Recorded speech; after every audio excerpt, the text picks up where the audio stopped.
All right, so you're thinking of relocating your family to North Idaho. You've been watching the videos, and it seems a bit daunting. Well, you're in luck today. I got one of our top agents at the Living CDA Realty Group team, Justin Cascarina. He actually was in your exact same position 2 years ago. So in this video, we're going to run through the 7 steps or the 7 golden rules in relocating to North Idaho. So if you're interested in learning his journey and what we did to help him find a spot here, stay tuned.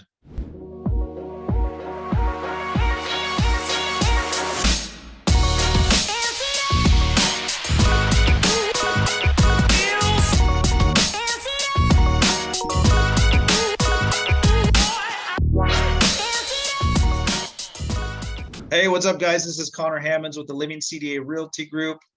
And I'm Justin Cascarina. We do videos on what it's like to live, work, play in North Idaho, and we do videos like this all year round. So if you're interested in this type of content, make sure you subscribe, hit that subscribe button, and tap that little bell. That way you get notified every time we do a new video. It'll pop up and you can learn what it's like to live here. So we help people move here all year round. We're a full service real estate team here based in Coeur, Idaho. We help people buy, sell, relocate, but we can't help people move here and find the right spot to live unless you reach out. So make sure you call us, text us, email us, however you got to get a hold of us, reach out because we got your back when you're moving to North Idaho. All right, Justin, what's happening, man? Oh, not much, man. It's been busy. It's been very busy lately. Yeah, we're doing this side-by-side video from our offices and wanted to kind of give everyone a real world situation. Look, I've been wanting to do this video for a while on what it's like step by step to relocate to North Idaho. We obviously help people do it quite often, but you are a unique situation because you are in the exact position that a lot of people who watch our videos were. You're in the position they're in right now about 2 years ago. So the 7 steps that kind of led you to not only working with us, but just moving your family here, relocating to beautiful Coeur. Let's just kick it off and kind of go from 1 through 7.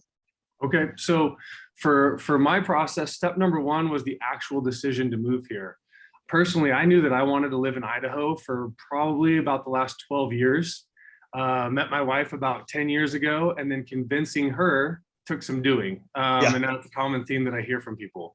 Yeah, absolutely. I think that's a big part. What the first conversations I have is like people have been thinking about it for a while. So, and the biggest hurdle sometimes is family, whether it's kids, wife or husband, where someone gets the idea or learns a little bit about the area.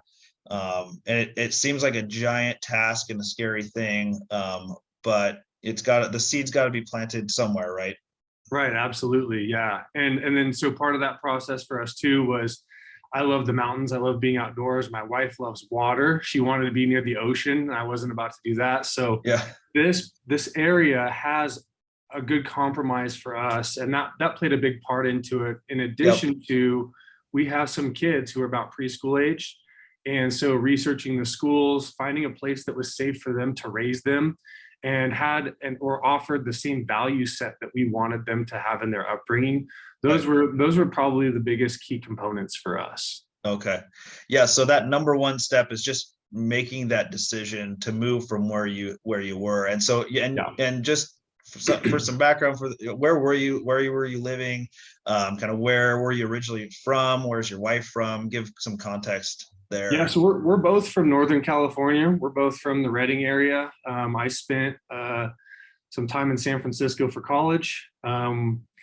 And in terms of, I always tell people, in terms of like environmental aesthetics, North Idaho is very similar to Northern California, in my opinion. You've got a lot of surrounding foothills, beautiful. The difference is not everything turns yellow and burns up during the summer here. So it's year-round beauty here.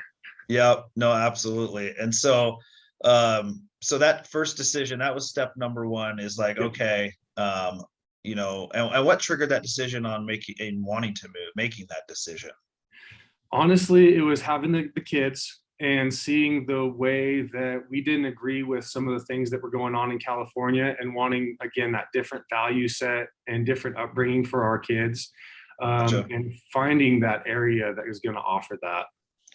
And then just real quick, like how did North Idaho pop into your brain? I mean, did you have connection up here, or did you? No, we didn't. We left all family and friends behind, which was the hardest part. Yeah. Thinking about it was the worst part. Actually executing and doing it got easier with time. Yeah. And that's been okay. But honestly, it was the water and the mountain combination that sold my Yeah. wife. Yeah. She actually spent 10 years in Hawaii. So Okay. she lived on Waikiki Beach. So the water was a huge presence in her life. She literally surfed every day. Yeah. And so having the water here, even though it's not the ocean, was our compromise. Yeah. That's awesome. All Yeah. right. Number 2 on your list. I know this one because I got your list prior to our recording, but researching the area. Give us a rundown. Number 2, researching the area. Yeah, of course, you don't want to go somewhere totally blind. So we had to figure out, you know, the basic things. What's the crime rate like? What are the school districts like? What are they ranked? What's unemployment like? The median house, you know, price, things like that. But honestly, without having the ability to be here on a daily basis and actually check out the areas, we found your guys' videos and YouTube channel, Living in North Idaho. And our process, we watched every single video that you had before we reached out to you guys. Some people watched 1 or 2, we watched them all. Yeah. Yeah. You took the content in, and yeah, it was awesome because you reached out really early on when we started the channel. And it's crazy to be where you're here now, just kicking butt in real estate in North Idaho. So researching the area, and then obviously you know, boots on the ground is the best way to come do it. But if you can't, you know, I guess initially, you know, watching the videos, taking in as much content as you can. That's the nice thing about, you know, the world we live in now. You can utilize YouTube, Google, you know, Facebook groups. You can jump in there and do all that. Okay. So what's number 3? What was after you kind of researched it from afar, you know, online, what was your next thought? Well, so typically like the next step. So number 3 for us was securing a job. We had to have a form of income while we were here. We have to support our family. So securing a job, and that was a unique situation for me. I felt like after watching your guys' videos and getting a good feel for what the area is like, I felt like, man, these are some guys that I could really connect with. And so, you know, reaching out to you, Conor, and asking what the opportunities were seemed like a logical step for me. And luckily it worked out. I'm really happy to be where I'm at. And I feel like this is what's meant to be. Yeah. And I mean, you're a rare case. I mean, there's quite a few people that have relocated and jumped into the real estate market. And it's, you know, it's not for the faint of heart, right? It's full commission type of job. And it's a bold move by yourself, you know, bringing your family here and really betting on yourself, because there's no salary when it comes to real estate. And so that's huge. But for a lot of other people that are watching this, I mean, I know we work with a lot of clients that, you know, as we've gotten through the pandemic and whatnot, a lot of people have been afforded the opportunity to work remotely. So in those cases, it's been beneficial for people to be able to like, okay, well, now that I can work remotely, I kind of want to live where I would want to live and not be tied or tethered by a job, which is great. The local job market, you know, it's not a big metro. You know, Spokane has a lot more, and it's only 30 minutes away. So there's a lot more kind of industrial opportunities over there, or more corporate opportunities. But at the end of the day, Coeur d'Alene and North Idaho, the biggest things are really the healthcare, Kootenai Health. I know a lot of people have been moving here for healthcare jobs. I know they're hiring like crazy. The police, fire department, the tourism industry is huge. So I'm sure you've kind of got a sense of that as you've moved up here. But luckily, you found a calling in real estate, and I think part of that being, you know, your previous jobs as well. So so securing that job, or if you already have it or are able to work remotely, that's a huge benefit. Cool. And what number 4? Number 4 was actually then hiring a realtor and a lender. So we reached out to you guys first, and you connected us with Cody, and Cody was phenomenal. He recommended a local lender, which I can't recommend getting a local lender enough. Yeah. Now I was gonna have you jump on that point, because that's a big one for people relocating. That's huge. Yeah, there are some pitfalls that you can avoid by hiring a local lender and working with a local lender, but you might not expect. I've had some deals that have we've had to really work hard at to save, because the lenders that aren't in the area, you may have a relationship with them already, but they don't know the ins and outs of how things work here, and that can really stall things. Yeah, even the escrow process is a little different in North Idaho. I mean, it's different everywhere, but and I think we don't get any benefit out. We push on our videos all the time to work with a local lender, and it's not like we get any monetary gain. It's just we've gone through so many transactions where it just goes so much smoother. The listing agents and the sellers are more comfortable when they recognize the local bank, or they might even know the lender. The lender can give them a call and really assure them of how qualified the buyer is. It's huge. And they work tightly with the title companies here. So, at the 11th hour of closing, you're not waiting for documents or something's gone wrong. They can literally call them up or run over and get it done. And I think sometimes it's a little bit hard for people who are coming here, because they've used lenders before. They might have a buddy where they're coming from, and they really, think, I could just use our guy, but it does make a big difference. So. Yeah, the relationships that we have as realtors with lenders, with escrow officers, with title companies, they can go a long ways. Because like you're saying, and thank you to the lenders I work with, but I've got people who I can contact at 11 p.m. at night, and I'm going to get answers if I need them. Whereas if I'm working with a lender I don't know, I'm not reaching out at 11 o'clock at night. Right. Absolutely. So. And then from picking a real estate agent, obviously you connected with us early on because of the research part, in the number 2 step. And so we kind of developed a relationship early on. But I think it's good to know when you're hiring a real estate agent, even if you don't go the route of hiring going with us or on our team, make sure you interview them. You're hiring them to work on your behalf. There's we're not a very large metro area. We're not a big city in terms of population, and we have a lot of real estate agents. So there's I don't even remember the number. What is it? Close to 2,000 real estate agents. Last I heard was 2,400 or something. 2,400. And so there are many agents that you might just connect with randomly that don't do it full time. And don't have a lot of experience, whereas we run the team full time, 100% real estate agents that know the area. I'm born and raised here, and a lot of the agents are, but even if you're not, like Justin, he spent 2 years really ingraining himself in the community and is extremely professional. So we don't have people that just do it for fun.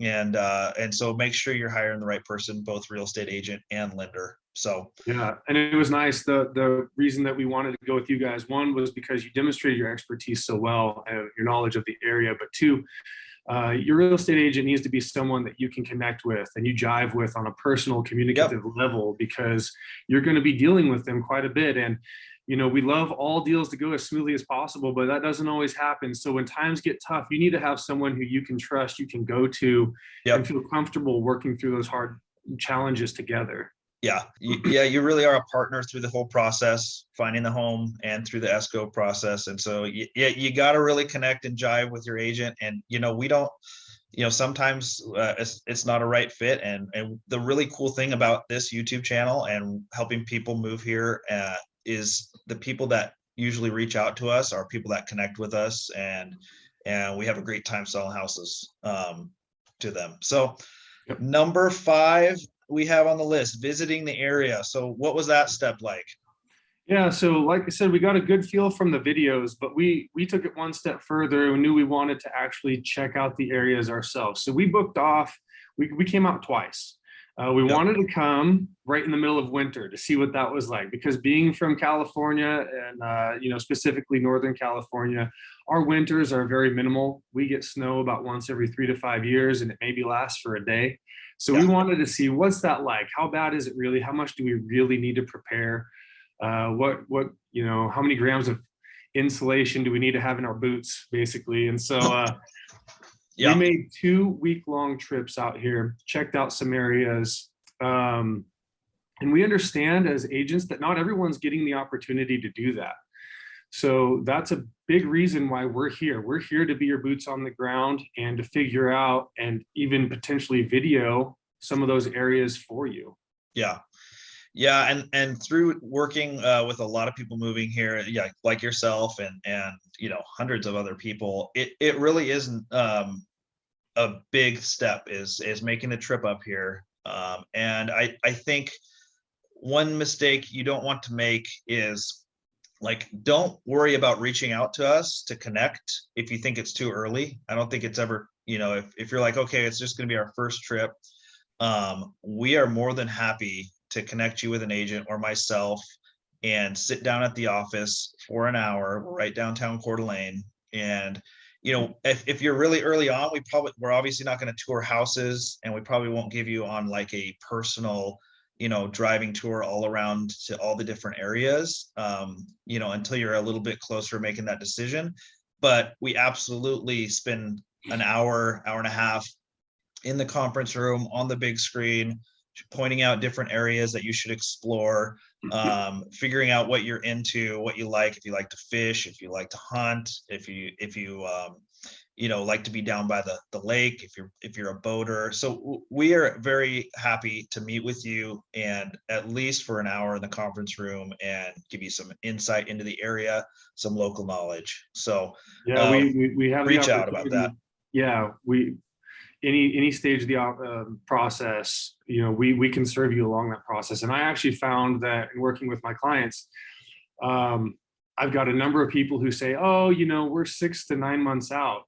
And okay, well, let's see how I can serve you there. But then we're writing offers within 2 to 3 weeks. Yeah. And that happens more frequently. People's situations change, things escalate. Once someone makes a decision to move here, things can move quicker than you think. And so making sure that you reach out to us and start developing that relationship and giving us an idea, like Conor just mentioned, of what you're looking for and how we can serve you is not going to hurt you.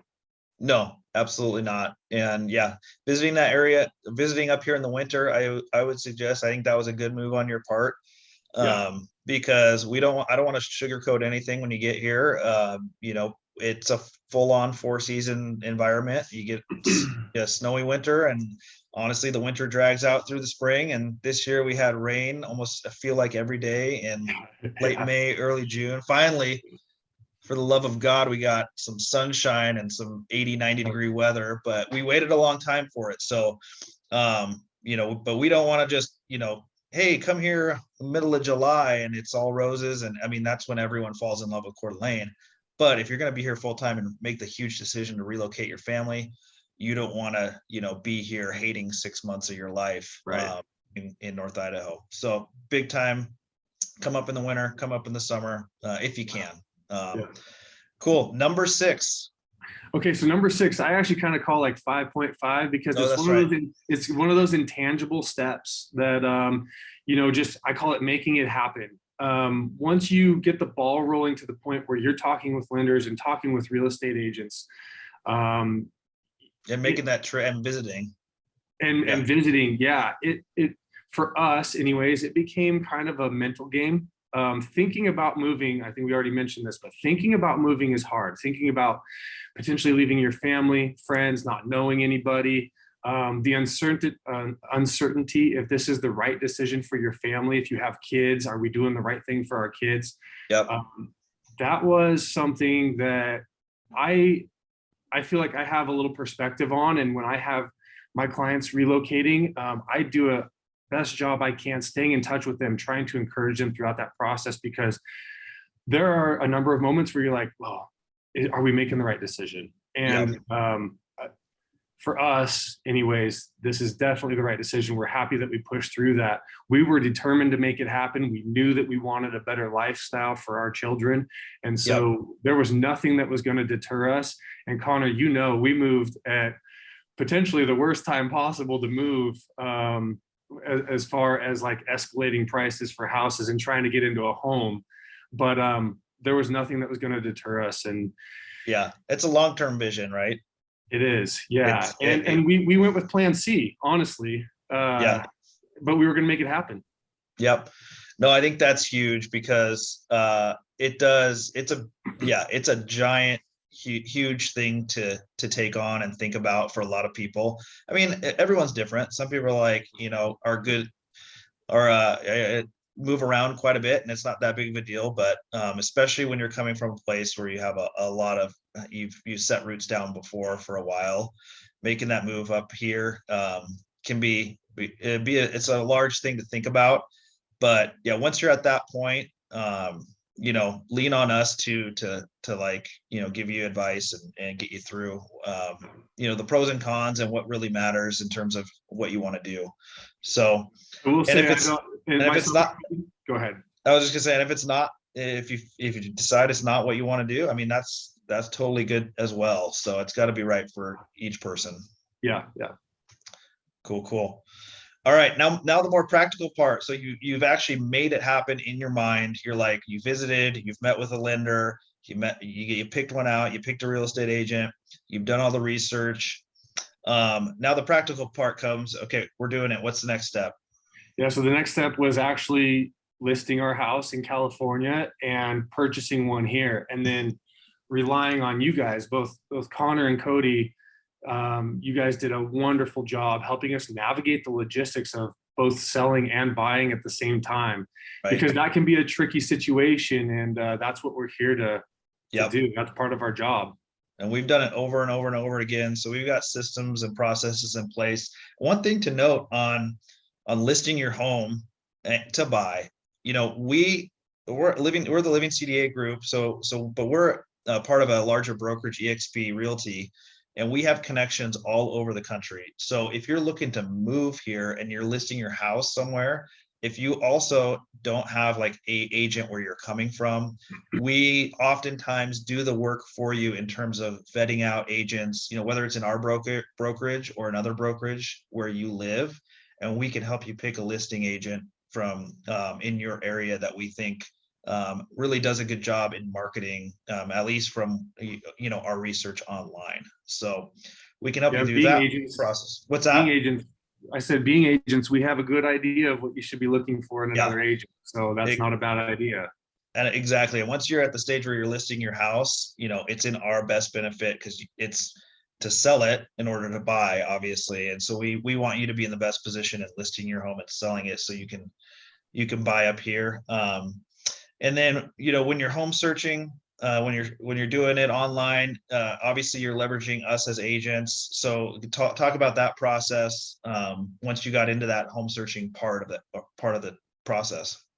Yeah. So again, being remote, we weren't able to check out houses. So Cody did a great job making himself available. He set us up on an MLS search, and we were on that MLS. We were refreshing that thing. It felt like every 5 minutes. And you were pretty involved because some clients just like to be sent the lists every day. But you had access. You got access to our portal through the MLS, right? So you could actually kind of almost I mean, it was almost like training for you as an agent. Yeah, it was kind of. We could do our own searches. We could mess around with some of the criteria and figure out where we really wanted to be. Yeah. But then once we saw some houses that we liked, and this was the time in the market where if a house sat for 3 days, it had been sitting for too long. Right. And Cody was absolutely amazing at going and checking out homes for us, calling listing agents and getting information for us, doing video walkthroughs of homes for us. Yeah. And then we were ready with our lending, because if we didn't have a pre-approval letter, there was no way we were even going to be considered at that time for an offer. Right. Yep. And he got offers in quickly for us, and gosh, lost out on a lot of them, right? We ended up, yeah, well, and the market's different now, so I don't want to Yeah. throw this out scaring anybody, but Right. I think we put in 12, we got our 12th offer accepted, and it, was before it even, you It was guys did off, a great yeah, job. it was an off-pocket listing of Yeah, mine. Yeah. So yeah, that's one thing to note on working with us, right? Is we do have stuff that's off market. yeah. So yeah, Cody did a great job. You did a great job. And then, once we found the house that we were going to get into and realized that you were going to be representing one side and Cody the other, Cody then kind of took over the full reins from there. But man, leading Right. up to it, yeah, Yep. we couldn't have asked for more. Huge. Okay, so that was step number 6, listing Yeah. your home and home hunting pretty much up here. Yeah. And a lot of that comes down to video tours, and we do that all the time when you're All the remote. time. So FaceTime's huge. Cool. Number 7, integrating into the local community. Yeah.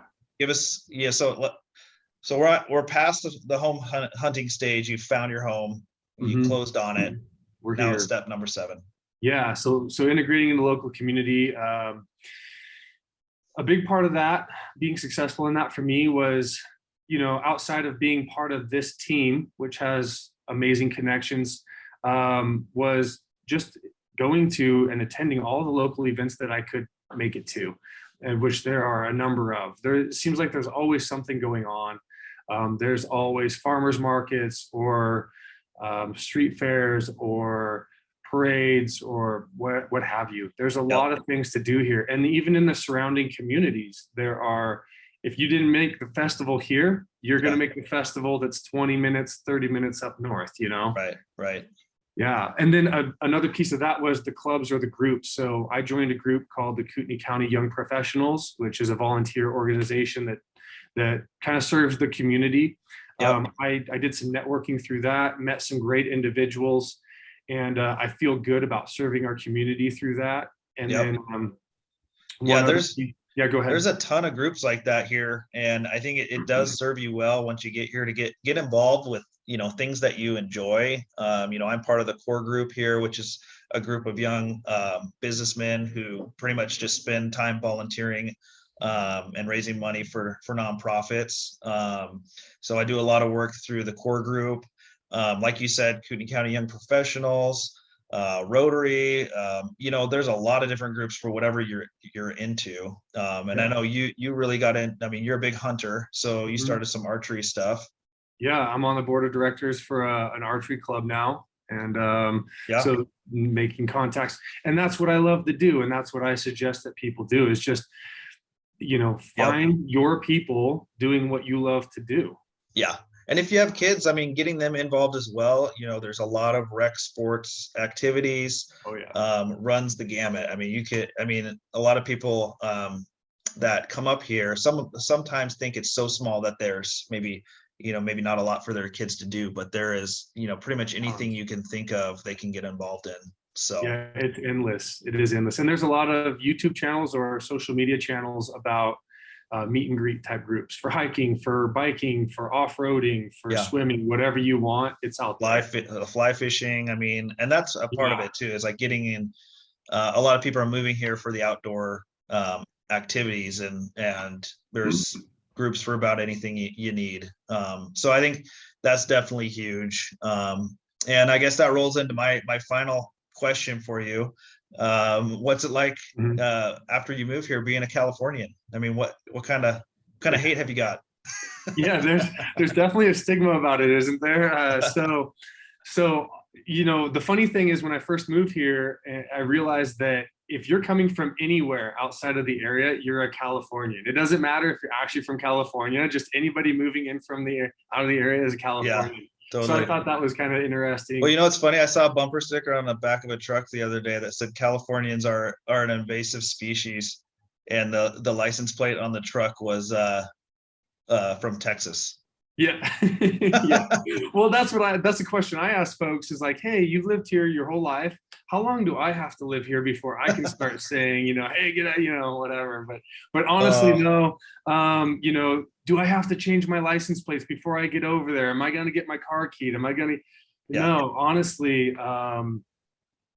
The only real flack that I've seen from other folks are from keyboard warriors and Yeah. from bumper stickers. Yeah. But honestly, people who I know who have typed comments into maybe even our YouTube channel comments, I meet them outside from behind their computer, and they're absolutely respectful, polite, helpful, friendly people. Yeah.